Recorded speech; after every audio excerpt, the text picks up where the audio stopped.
Kasus kematian diplomat muda menimbulkan banyak pertanyaan publik, terutama karena kondisi jenazah yang ditemukan dalam keadaan tertutup plastik dan lakban. Kita akan membahasnya bersama dengan ahli psikologi forensik Reza Indragiri. Selamat siang Pak Reza, bagaimana kabar Anda? Alhamdulillah baik Mbak Megi. Baik Pak Reza, kita langsung ke tema utama kami hari ini. Seberapa terbuka proses penyelidikan polisi sejauh ini? Apakah langkah-langkah seperti pencarian ponsel dan juga penelusuran CCTV sudah menunjukkan transparansi yang cukup? Saya ketika menilai proses penegakan hukum atau pengungkapan suatu kasus menetapkan 4 parameter, yaitu tuntas, menyeluruh, objektif, dan transparan. Kalau ternyata proses penegakan hukum atas kasus ini sudah memenuhi 4 hal tersebut, maka saya akan sebut ini sebagai sebuah proses pengungkapan kasus yang berkualitas. Tapi sayang beribu sayang, ternyata kalau kita simak pendapat publik atau pendapat netizen, jelas penilaian akan beragam. Namun paling tidak saya sungguh-sungguh berharap bahwa dalam waktu tidak terlalu lama lagi, tuntas, menyeluruh, dan transparan bisa terpenuhi. Baik Pak Reza, kami juga melihat ada cuplikan CCTV yang dipublikasikan. Apa sebenarnya pentingnya hasil autopsi dan juga rekaman CCTV ini dipublikasikan sebagian untuk menjaga kepercayaan publik? Pengalaman saya dalam membantu teman-teman di kepolisian membuat saya menghasilkan sebuah teori, sebutlah teori ecek-ecek, bahwa ketika menangani suatu kasus yang kadung menjadi perhatian masyarakat luas, dan masyarakat sudah terlanjur mengunci kasus tersebut sebagai peristiwa pidana, sementara hasil kerja polisi justru menyimpulkan bukan pidana, maka agenda terbesar yang harus dipikirkan oleh pihak kepolisian bukan lagi pada pengungkapan kasusnya, tapi justru bagaimana mengkomunikasikan sebuah temuan yang ternyata bertolak belakang dengan anggapan publik. Baik. Agenda kerja yang satu ini memang harus penting dipikirkan agar kemudian tidak berefek kontraproduktif bagi kepolisian. Baik, Pak Reza. Eh, dari kacamata Anda, apakah langkah investigasi termasuk forensik dan juga pemeriksaan saksi dan analisis jejak digital sudah sesuai dengan prosedur profesional penanganan kasus kriminal? Tidak serta-merta kerja penegakan hukum, apalagi yang dilakukan oleh Reskrim, akan terbuka bagi masyarakat. Praktis, kita tidak tahu sungguh-sungguh berapa orang saksi yang sudah diperiksa, berapa panjang tayangan CCTV yang tersedia, olah TKP-nya sejauh mana. Kita tidak pernah mendapatkan gambaran yang utuh tentang itu semua, bisa dikatakan pada semua kasus. Karena itu, penilaian akan kualitas sebuah pengungkapan kasus tidak lagi terletak pada prosesnya semata, tapi kita lebih punya data untuk menilai ketika pada akhirnya diumumkan oleh pihak kepolisian tentang hasilnya. Nah, pada titik pengumuman itulah yang tadi saya katakan bahwa seandainya pengumuman dilakukan pada timing atau pada waktu yang tidak tepat dan tidak begitu cermat dalam membaca arah persepsi publik, maka bisa jadi pengungkapan suatu kasus ketika diumumkan kepada masyarakat luas justru akan bisa berakibat kontraproduktif bagi berbagai pihak, termasuk terutama bagi pihak kepolisian sendiri. Baik Pak Reza, ini kondisi jenazah yang ditemukan dalam keadaan terikat dan juga tertutup plastik, apakah mengindikasikan adanya dugaan pembunuhan berencana atau kekerasan tertentu? Ada 4 situasi yang menjelaskan kematian seseorang. Saya bicara secara umum. Pertama, situasi natural, situasi alami. Saya tidak membayangkan bahwa kondisi almarhum yang ditemukan sedemikian rupa bisa kita anggap sebagai sebuah situasi yang alami. Sehingga kemungkinan yang pertama ini bisa kita kesampingkan. Kita pindah ke kemungkinan yang kedua, yaitu kemungkinan seseorang meninggal akibat keputusannya sendiri untuk mengakhiri hidupnya. Nah, untuk mencapai simpulan, apakah kematian itu sungguh-sungguh disebabkan oleh bunuh diri atau tidak, saya menentukan ada 4 hal yang sungguh-sungguh harus dicermati oleh pihak kepolisian. PAD. Ideas, pemikiran, narasi, percakapan, perbincangan, perkataan, catatan, atau apapun yang warnanya gelap, yang warnanya hitam, yang kelam, boleh jadi itu mengindikasikan ideas atau pemikiran-pemikiran bagaimana seseorang mulai berpikir tentang mengakhiri hidupnya. Yang kedua, P, plan. Coba ditinjau, coba dicermati, adakah tindak tanduk, gerak-gerik yang mencerminkan bahwa seseorang tengah melakukan plan atau perencanaan untuk mengakhiri hidupnya. Membeli barang-barang yang tidak lazim, bahkan barang-barang yang berbahaya, melakukan kunjungan-kunjungan yang tidak wajar, pada jam-jam yang barangkali juga tidak wajar, itu boleh jadi merupakan P atau perencanaan atau plan dari seseorang yang sekali lagi ingin mengakhiri hidupnya. Namun tidak cukup hanya meninjau I dan P, harus dilanjutkan dengan tinjauan tentang A, action. Pada akhirnya apa yang dilakukan oleh seseorang, apakah sinkron tidak dengan P-nya, dengan perencanaannya. Kalau seseorang memberi barang yang sangat-sangat berbahaya apabila dikonsumsi, namun ternyata aksinya tidak menggunakan barang berbahaya tersebut, maka tidak sinkron.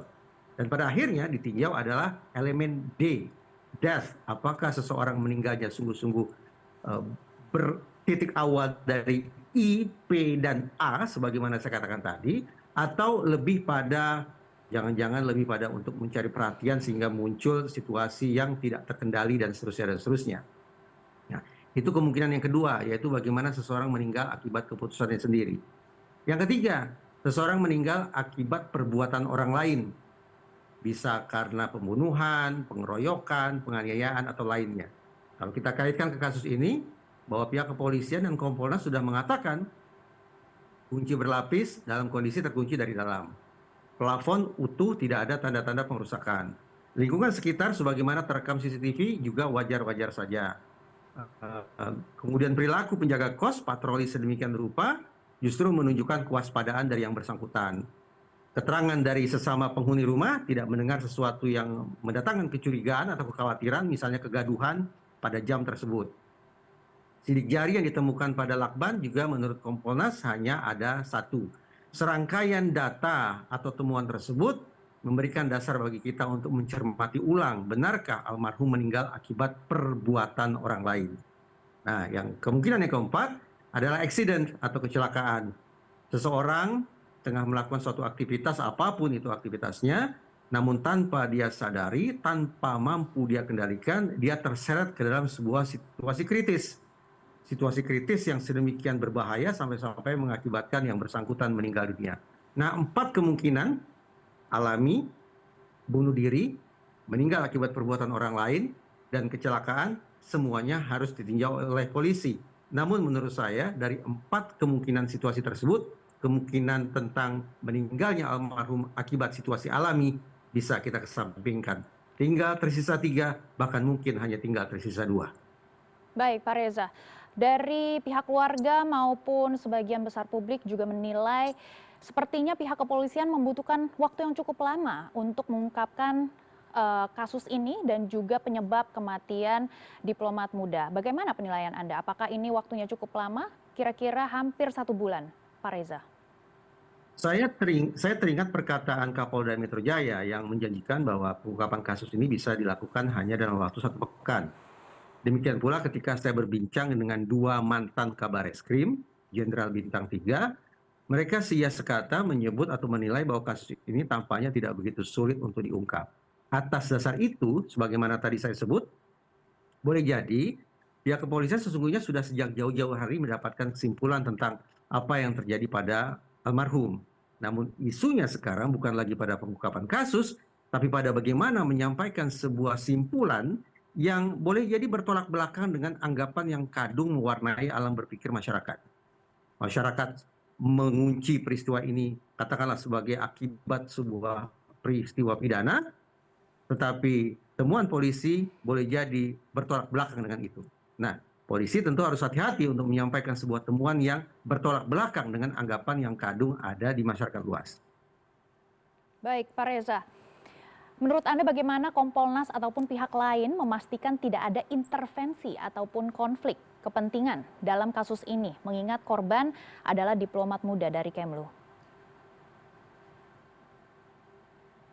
Memahami profil almarhum sebagai seorang diplomat yang menekuni bidang pekerjaan yang tidak ringan, yang juga hingga derajat tertentu beresiko, dan juga isu-isu yang dia tangani tampaknya isu-isu yang serius, sangat serius, maka memang terbuka ruang spekulasi di masyarakat untuk mencoba mengaitkan meninggalnya almarhum dengan pekerjaannya, dengan profilnya, sehingga dianggap tidak mungkin ada isu pribadi, terlalu kecil kemungkinan ada sentimen-sentimen personal yang mewarnai kasus ini.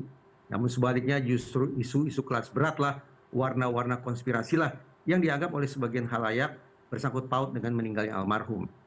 Tentu ruang spekulasi menjadi tanpa batas, tapi tadi saya katakan memang paling ideal adalah pengungkapan kasus yang seperti ini adalah dengan melakukan otopsi, melakukan kerja-kerja saintifik dengan lintas keilmuan, baik itu otopsi kedokteran maupun otopsi psikologis.